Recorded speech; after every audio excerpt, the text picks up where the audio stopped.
చంద్రశేఖరరావు పక్కన మీరు చేరి ఇయాల మీరు ఓట్లు అడుగుతారు. మరి మా మిత్రుడు ప్రవీణ్ కుమార్ గారు ఎట్లా అనుకున్నారో నాకు తెలియదు కానీ దోమకు ఎంత పెద్ద తొండం ఉన్నది ఏనుగు అవుతుందా? దోమకు కూడా రక్తం పీల్చుకోనికే తొండం ఉంటుంది. ఆ దోమకు తొండ ఎంత పెద్దగా ఉన్నది ఏనుగు కాదు. మరి ఎందుకు ఏనుగు తిరిగి దోమ దగ్గరికి పోయిండో ప్రవీణ్ కుమారే ఈ ప్రజలకు చెప్పాలి. ఇక భారతీయ జనతా పార్టీ ఇక నేను ఎక్కువ తక్కువ చెప్పదలుచుకోలే కానీ రాములు గారికి సన్ స్ట్రోక్ కొడుకు ఇంట్లో వేసి తాళం వేసి టికెట్ తెచ్చుకున్నాడు బీజేపీలో పోయి.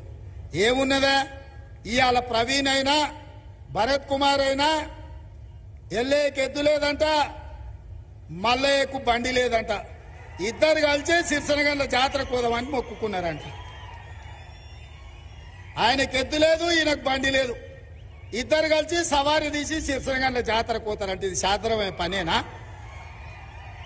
ఇవాళ ఈ రాష్ట్రంలో కాంగ్రెస్ పార్టీ అధికారంలో ఉంది.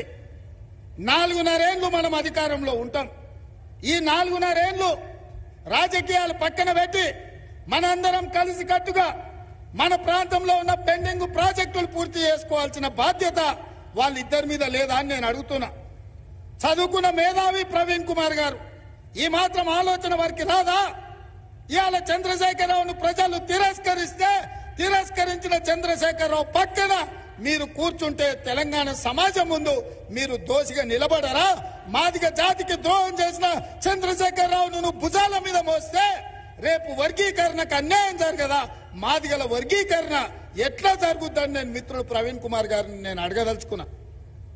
నాకు కోపం లేదు ప్రవీణ్ గారి మీద, బాధ ఉన్నది. ఈ తెలంగాణ రాష్ట్రానికి డీజీపీ అయ్యేటోడు ఆయన అదే ఐపీఎస్ అధికారిగా ఉంటే ఇదే కాంగ్రెస్ ప్రభుత్వం తెలంగాణ రాష్ట్రానికి డీజీపీని చేసేది ప్రవీణ్ కుమార్ గారిని. ఈరోజు ముఖ్యమంత్రితో సమాన హోదా ఉండే డీజీపీని చేసి ఉండేది కాంగ్రెస్ పార్టీ. ఇదే కాదు, తెలంగాణ రాష్ట్రం వచ్చిన తర్వాత మన ప్రభుత్వం ఏర్పడిన తర్వాత తెలంగాణ పబ్లిక్ సర్వీస్ కమిషన్ లో 30 లక్షల నిరుద్యోగులు నమోదు చేసుకున్నారు. 2 లక్షల ప్రభుత్వ ఉద్యోగాలు ఖాళీలు ఉన్నాయి. భర్తీ చేయడానికి లక్షలాది మంది నిరుద్యోగ యువకుల కళ్ళల్లో ఆనందం చూసి వెలుగులు నింపడానికి పబ్లిక్ సర్వీస్ కమిషన్ చైర్మన్ గా ప్రవీణ్ కుమార్ గారిని నిర్ణయిస్తుందని మన ప్రభుత్వము మాట్లాడితే ఆ పదవి వారు తీసుకోలే. వారి కారణాలు వారికి ఉండొచ్చు, నాకు తెలియదు. ఎందుకు నేను వారిని అడిగినా అంటే అట్టడుగు వర్గాల నుంచి పాలమూరు నుంచి వచ్చిన బిడ్డ ఒక మాదిగ సోదరుడు ఆ పబ్లిక్ సర్వీస్ కమిషన్ చైర్మన్ గా ఉంటే నిరుద్యోగ యువకులకందరికీ న్యాయం జరుగుతుందన్న ఆలోచన నేను చేసిన. ఆ పదవి తిరస్కరించి ఇవాళ దొరల గడీల దగ్గర కాపలా నిలబడడానికి మిత్రుడు ప్రవీణ్ కుమార్ గారు నిలబడ్డారు. మిత్రులారా, మీరు వేసే ఓటు ప్రవీణ్ కుమార్ కు కాదు, మీరు వేసే ఓటు మొన్న మీరు బొందబెట్టిన చంద్రశేఖరరావుకు పోతుంది తప్ప ఓటు ప్రవీణ్ కుమార్ కు పోదు. చంద్రశేఖరరావు కూసో అంటే కూసోవాలి, లేయ్య అంటే లేవాలి. ఇవాళ ప్రవీణ్ కు ఒకవేళ అప్పితప్పి మీరు ఓటేస్తే చంద్రశేఖరరావు తీసుకుపోయి నరేంద్ర మోడీకి తెగ నమ్ముకుంటాడు.